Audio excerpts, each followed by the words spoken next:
How's it going, everybody? In this video, we're going to be talking about the EE346 Lab 3. The lab is diode characteristics, so we'll be doing some pretty standard IV curves for diodes.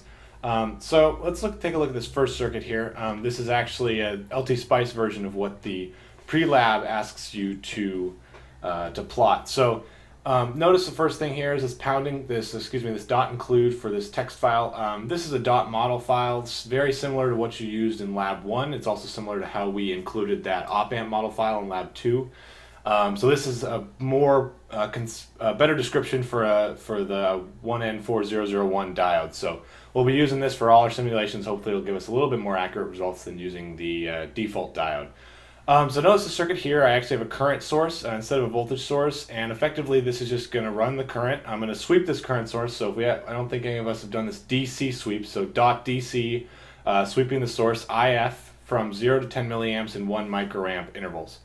And then what we're going to be doing is checking this, what I called V on voltage of the diode here. So if I click run, and go ahead and select this top node, we can take a look at this curve, and actually when you plot this, your curve should be flipped. Your y-axis should be current and your x-axis should be voltage. But essentially this curve is what you're going to see, and what we see here is as we're around zero current, our diode's off, and at some point we're going to get enough voltage where we can actually start turning the diode on. And at that point, since we're actually running a current source, this node can go to whatever voltage it needs to. So at some point when we turn the diode on, it'll go to about 0.5, 0.6 volts it looks like here. And then at that point the diode's effectively on, and we're only conducting a few milliamps through it. So the voltage across it will increase a little bit, but it'll pretty much level out here for quite a while, and it will keep going like this. So we can always refer to this diode equation and hopefully explain why this is. If we're pumping just a little bit more current through it, but we have an exponential gain, right? We're going to be flat along here. So hopefully that makes a little bit of sense.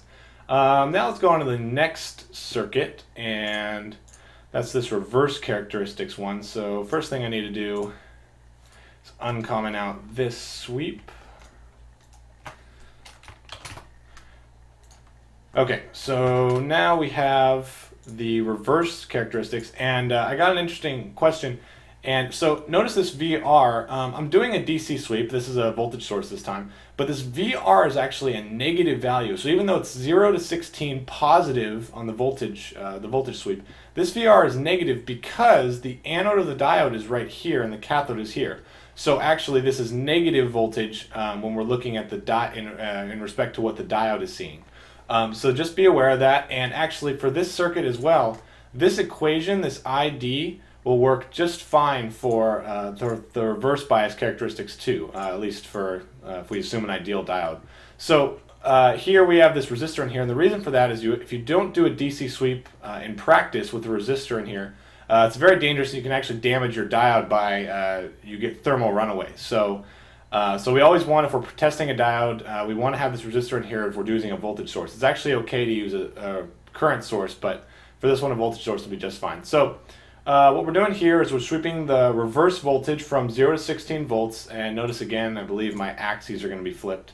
And this time we want to look at the current through the diode. And here what we see as we get, and remember this is actually negative voltage, so this is from 0 to minus 16 essentially, or excuse me, 0 to minus 16. But basically what we see here is as we apply more and more voltage, we get a little bit of current flowing through, and that has to do with the minority carriers conducting charge. And if we look at this equation, as VD gets really, really big, and this VD is the VR here, this exponent, it's going to be negative. So very large negative, e to the negative, is going to go to 0. So you're actually just going to get ID is equal to negative IS for rather large VD here. So essentially what that says is that a very large diode or reverse voltage, our current is just going to go to IS. And that's an important parameter, that IS that we've talked about before. So just be aware of that. And at some point in reality, we're actually going to cause this diode to break down, at which point we'll be able to conduct a lot of current through it. But we won't get there in these labs. So just be aware of that. And the final plot here is this full characteristics plot. And what this plot is, give me 1 second while I comment this out. So this full characteristics is actually hopefully going to show you the entire range. So in this case, I'm actually sweeping from a negative voltage, negative 100 volts, to 50 volts in 0.1 volt increments. And notice here my diode, I flipped the polarity on it, so that's why I have to use this negative sign. We can talk more about that if anyone's confused. But so I'm going to go ahead and simulate this one, and I'm going to look at the current through the diode. And this is kind of what we expect to see. So if you look at if you look online at a diode IV curve, right, you have this flat region, and this is mostly the reverse bias. So if we notice here, about negative 50 volts to about, well, if we zoom in here, this would be about 0.6 volts, I would expect.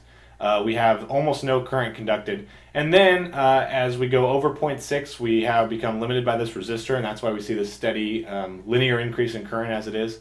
And similarly, when we go, I guess I would expect the data sheet, I actually haven't looked at it, but I would expect the data sheet would spec the reverse breakdown voltage at negative 50, which looks like what it is here.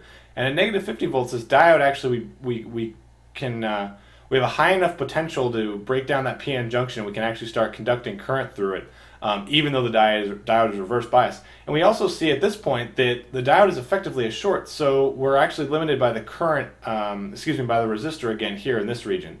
So we won't ever get up to negative 50 volts. That's a rather large voltage, but just in theory, this is what you would be able. This is what would happen if you brought a diode to a very large negative voltage.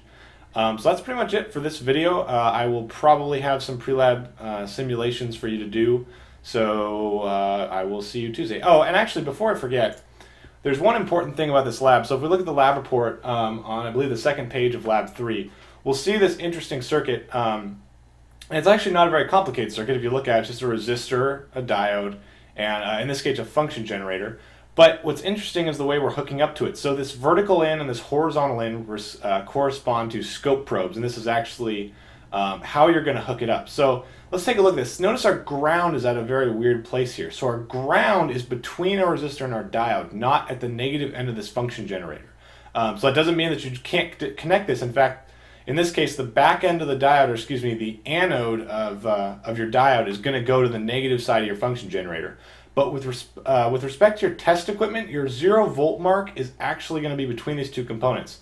So make sure when you hook up your scope probes, if you have the vertical scope probe, or I believe the Y scope probe as it'll be, you're going to hook that up right here in the circuit, which can either be to the top side of this resistor or the top side of the function generator. It's all the same node. And then your ground, don't forget to connect your ground, that's going to go between these two components. Similarly, for the horizontal input, you're going to connect the scope probe to the negative side of the function generator or the negative side of the diode, and then that ground is going to also be connected here. So this ground goes to both scope probes, so both scope probes have to be connected with respect to this. So what is this going to do? This is actually going to allow us to plot an IV characteristic similar to the one that you should be plotting in pre-lab question 1. And what is this going to show us? Well, the vertical, the y-axis, is going to show us the voltage across this resistor, right? It's going to show us from here to this to here. So that's just the voltage across the resistor. And if we remember though that current through a resistor is linear with respect to voltage. So actually, what we're plotting here is proportional to the current through the resistor, which is the current through the diode. So in effect, the y-axis is just a scaled version of the current through the diode. So it'll look like an IV curve. And then if we look at the horizontal, the X input, that's going to be the voltage across the diode, right? So except for one small exception, and that is that the negative side is actually connected to the most positive side of the scope probe. So in this case, we need to actually invert this horizontal channel here. And it'll tell you to do that in the lab manual, but I just want to talk about this because it's an important circuit.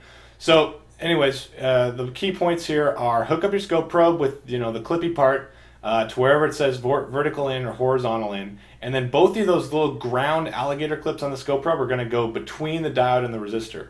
And then this vertical in will measure effectively the current through the diode, and this horizontal in, if you invert it, will measure the voltage across the diode, and we should be able to see a relatively good IV curve from that.